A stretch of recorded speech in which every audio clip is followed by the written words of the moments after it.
Okay, so we're starting. Yeah. Hi everyone, and thank you for joining today. This session is about how to access support and guidance at university. My name is Jodie. I am hosting the session today. So I work at Scope, which is a disability charity, and we provide careers advice and support to disabled people who are thinking about what to do next. I'll hand over to David to introduce himself as well, and then there should also be someone called Abby who is joining us. So over to you, David. Hey everyone, my name's David Metcalf and I'm a student recruitment coordinator at Newcastle University. So my background is in recruiting students to university and widening access and participation, as well as a bit of student support. Thank you. As Abby doesn't seem to be here, we'll just continue, and then when she joins, she can join us as well. Just a reminder that we're not taking questions or monitoring the chat, but afterwards we will be hanging around. So if you have any questions, then we can answer those in the university chat room.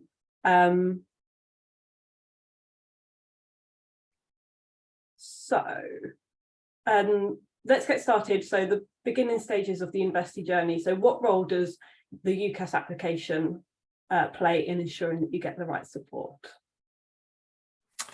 Yeah, so it's a couple of different ways that the UCAS application can actually help you access support at university. So one of the main ways it does this is by there's a couple of different tick boxes on the UCAS application form. So this is around things like, do you have a disability? Are you care experienced? So that's been in care of the local authority. They're introducing some new tick boxes as well. So for things like children of military families, if you have are experienced, estranged, from parents and carers, along with some other underrepresented groups in higher education. So indicating through those tick boxes on UCAS that you are a member of one of these underrepresented groups or have a disability allows the universities to target you with the support that's available to you prior to entry at university. So they'll make you aware of the different student support services, and they will also be able to put you in touch with specific teams that may have be existing. So some universities have specific teams that are responsible for support and care leavers in higher education, so they might put you in touch with them. So there's a couple of different ways that that UCAS form, those tick boxes, can help. Another way that the UCAS application can help you get the right support is students can use the personal statement to talk about their support and their needs, as well as any barriers they might have overcome through their journey in education, which when the admissions tutor is reading that can flag those up as well. So there's tutors within admissions who will be looking for those specific things within the UCAS application, so they can flag that to the relevant support services and put you in touch with the right people. There's also the final part, which would be the teacher reference. The teacher can highlight personal extenuating circumstances and other maybe contributing factors that might have affected your educational career, and so can include them in the UCAS reference. So they will again be flagged to admissions and to the university, who can put relevant support either in place or put you in touch with the relevant support areas. Thank you. It looks like Abby's joined us. Abby, if I just hand over to you to introduce yourself, and then we'll move on to the next question, if that's okay. Hi everyone, sorry, I'm Abby. I'm from the University of Law, and I'm a senior access manager, so work with students looking to get into university. Right, thank you. David, going back to what you were saying about the UCAS application, so like we're often asked by students who are applying to university about whether or not they should disclose on that application they have a health condition or impairment. There's kind of a lot of apprehension around doing that, and people don't always want to share that much personal information about themselves. So how would not disclosing that information impact their ability to get support at uni? Only major thing that it should impact is the time in which it takes to get support. So if they haven't disclosed on their UCAS form, there's an option again to disclose at enrolment. And even if they don't want to disclose at that point, any point throughout their educational career, so university degrees are often a minimum of 3 years. So it could be that you don't think you need any extra support.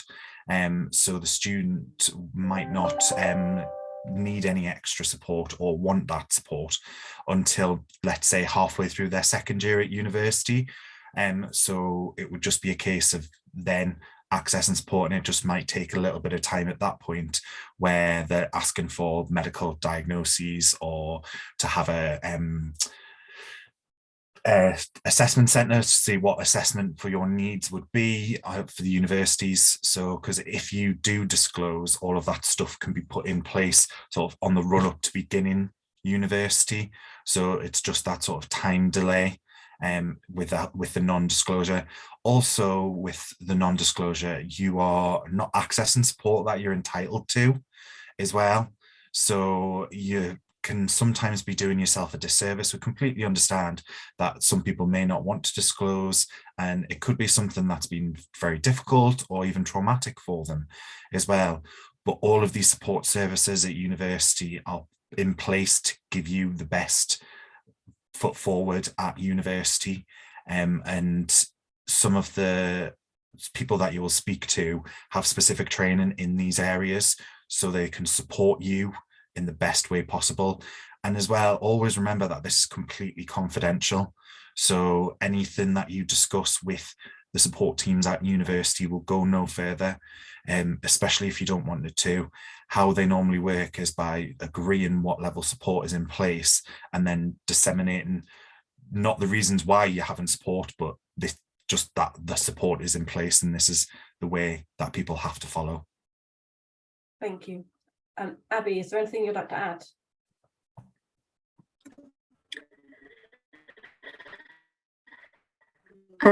No, I think that was very well covered.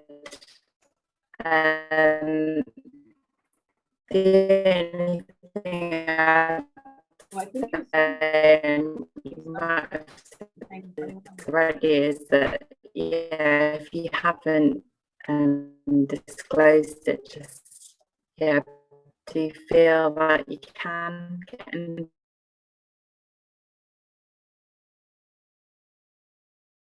Okay, right, we'll move on to the next question because I couldn't understand Abby, and I think it was the same for others as well. So David, all the questions are on you. So what would you say would be the first point of call for accessing support for a student arriving on campus for the first time? That's a fairly tricky one, and a bit sort of, it depends where. So obviously you could be a student who's arriving at halls of residence for the first time, so welcome weekend, the weekend before university kicks off properly. So for that, I would say the first point of call would be sort of liaising with your accommodation. So for example, if you've got a physical disability, obviously the accommodation will be expecting you and have that sort of room in place and all of that support and everything there in place. Whereas if you're a commuter student who's maybe turning up first thing Monday morning to a seminar session or introductory lecture or something like that, that's a bit more, there's no clear sort of where to go or what to do in terms of accessing the support. Ideally, you should have all had contact with the student support services before beginning at university, or at least being signposted. Most universities will produce literature and give out welcome packs and things, which includes how to access support and where the support services are located as well. So it would be my recommendation that if you know you've got extra support needs and something's getting put in place, if you haven't visited where the support services are beforehand, sort of factor that into your first few days if there's an obvious gap where you're going to be nearby at university, so you can sort of go and sort of make yourself known to the support services. So whether or not they can set up that meeting, if you haven't had an introductory meeting so far, so they can sort of assess what support it is that you'll need. If all of that's been done, just this is me in person, and then sort of go from there. What's my next steps in terms of all the support that we've agreed will be in place? Thank you. And would you guys tell us a bit more about like the kind of support that is available, and kind of how people are eligible for that? Like, do they need to provide any evidence of being disabled or having a mental health condition or estrangement? Yeah, so I'll sort of go through a couple of the different ones because they're all very different for all of the different support that students might need, and this will be by no means covering every possible thing that people might need support on. So for example, things like disabilities, there will need to be some sort of medical evidence there. So a diagnosis or something which generally most people will have already from things. Sometimes that is a little bit harder. So for things like dyslexia, dyspraxia, might not have always been caught before university, but a lot of universities will have in-house assessments and assessors, or can arrange for that to be done as well. So if you think you have got, for example, dyslexia, the university will be able to support you into seeing and getting that assessment to see whether there is a diagnosis there. So then they can put that support in place. So support for things like physical disabilities would be things like, so there's disabled students allowance, which is through student finance, which is additional into funding, and that's not normally sort of cash like maintenance loan would be. It would be funding or things. So for example, could be laptops, could be credit towards taxis to help you get around easier. It could be printer credit because you need to print things on bigger sizes. There'll be what a particular university that I've worked for called support memos. So that's where you'll have agreed the system of support with the student support team and agreed, right, you should be provided with slides before the lecture. Any handouts should be printed on a different coloured paper, etc. And they will be, and that'll be sent out to every one of your lecturers and tutors so that they know that for you, they'll not know the reasons behind it, but for you, these particular things need to be put in place. So that, and if there's any issues with that, you always go back to the student support team to say this isn't being done, because it's an agreement between you and the university that that will be done, and that's what they've assessed your needs to be. For mental health issues, it's a little bit more complex. Obviously, some people might not have approached and got a medical diagnosis. So it's more about providing you with support. So could be through counselling sessions, through just having someone to talk to, and then through that might emerge some particular support that needs to be put into place. Again, if you do have a medical diagnosis, then there would be that support memo again, where they'll do an assessment of your needs at university and will put things into place to support that. For something along the lines of estrangement. So estrangement is where you have no contact with parents or carers. Generally, that will be something that the student support services, and especially the student financial support services, will help you with, because you'll be entitled to more funding from student finance, be entitled to the maximum amount if you meet their definition of estrangement. So they can help support you with what evidence you might need for that. It's generally a letter from a professional who's known you throughout the estrangement. So then that can be used to support your estrangement with student finance, who will then award you the higher funding. Then they will give you a letter saying that, yes, we've assessed you're estranged, which then you may be able to use with the university to access any extra funding or support through the universities. So some universities may have signed up to the standalone pledge, which is again supporting student, which is what universities sign up to say that they're going to support students who are estranged at university. So that could be in the form of extra student support, someone to just chat to and have a little bit of extra support with, and someone to, and it could be in the form of an extra bursary or funding as well. And that's pretty similar for anybody who's care experienced as well, who's in care of the local authority. So generally they will need a letter of evidence to say that they have been a care leaver or have been in some form of care or special guardianship order, etc. And again, they can generally access extra funding and support from universities as well, and have a dedicated team there to contact if they have any issues. Great, thank you. That's really useful. Abby's back, so we'll see if her connection works. Abby, David touched a bit on disabled students allowance. Are you able to tell us a bit about how that works and like how you apply, when you apply, who can apply? Absolutely, yes. So can you hear me now? Okay. Perfect. Okay, so yeah, so the disabled students allowance is to support any like study related costs that you might have because of a mental health problem or a long-term illness or any other disability. So it could help you with the costs for things like specialist equipment. For example, if you need a computer because of your disability, if you need any non-medical helpers, for example, if you need extra travel to attend your course or your placement, and other support costs. So if you have to have things in different mediums, for example, and you can also get support towards a new computer if, for example, you haven't got one or the one that you've got isn't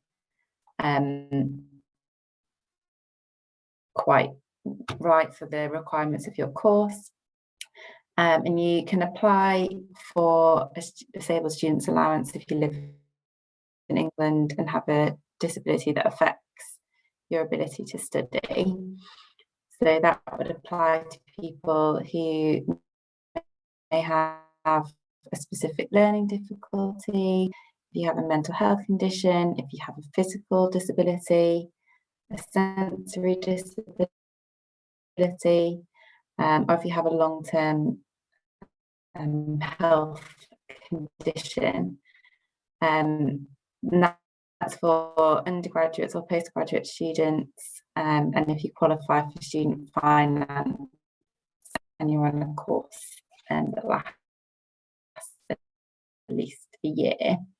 So you basically get this allowance, so you will need to kind of like in the previous answer, you will need to provide evidence from either a doctor or another consultant or a practitioner who's able to verify what your condition is and what your needs are, and you may then have to.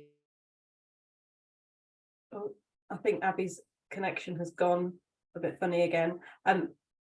David, is there anything that you wanted to add to what Abby was just saying? I think Abby covered most of the main points for disabled students allowance. What I will say is how to go about applying for that.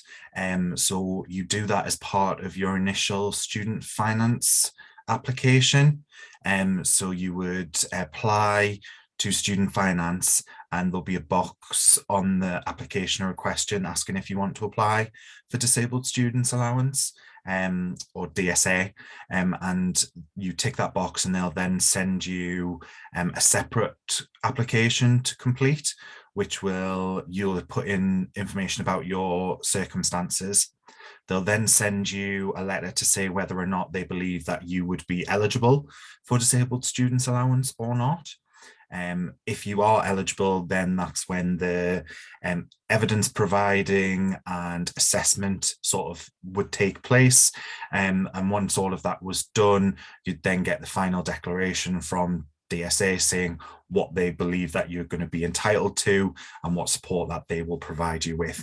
Now, that can take up to 100 days So we would always try and advise students to do that sooner rather than later if they believe that they will be eligible for DSA, because it does take a bit longer because there has to be some assessment done as part of that.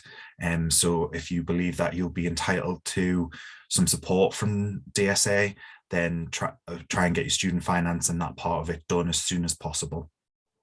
Cool. Thank you.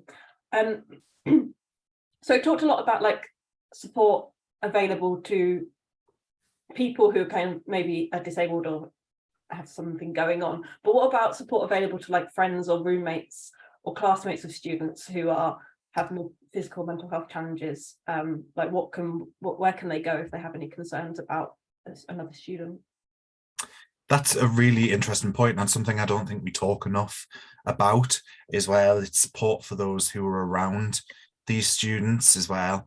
And I think it would depend on the university, but generally every student is provided with a personal tutor. So that'll be a member of academic staff, so who they can talk to.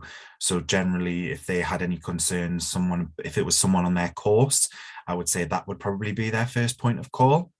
If they had concerns about someone who was a roommate or flatmate, speaking to the accommodations staff would be my recommendation there. And then just generally for support, because even if it's something small or something big, and adjustment, it can be, I would always say to those students as well, you can access the student support system as well. There'll also be online services available through your university. So some universities are signed up to something like SilverCloud, which provides online CBT. So it can just go through a variety of different things just to help just a little bit. Some universities may have peer-to-peer support as well, so groups or an online community where you can go and just say, oh, I'm struggling a little bit at the moment, I'm dealing with this, has anybody got any advice? So for example, at Newcastle we have something called Include app, so with our NCL in the middle, where students can do peer-to-peer support online for a whole host of different academic and welfare issues. That's completely monitored by professionals as well, so, and moderated. So there's just a couple of different options there where students can access that support, because whether it is big or small, everybody is entitled to the same level of support at university as well. Great, thank you. And you touched on it there, but is there anything else you could tell us, like specifically about Newcastle University, about the specific measures that has in place to support students and create an inclusive community? Yeah, so definitely. So at Newcastle, as I said, SilverCloud is available to all staff and students, so they can go on and access that 24/7, so they can see what's available to them and go through any sort of modules or activities just to help them feel a little bit better. We have our health and wellbeing team at Newcastle, which is made up of our disability support, our wellbeing, our student financial advisors. All of those different professionals have their different areas which they're responsible for. So you can make appointments with them, use the online web referral form.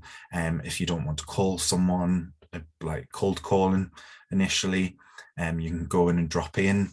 We have clinics for like 9:30 till 2:30 every day, roughly, during term time. So you can go and see members of staff for drop-ins if you want. As I mentioned, the Include app, which we have. So there's also our Students' Union, so which has welfare and academic advisors as well. So you can go and speak to them. We have a variety of different support. So if people are seeking support and guidance for if they're coming to terms with their sexuality or gender identity, there's specific support available for those students as well.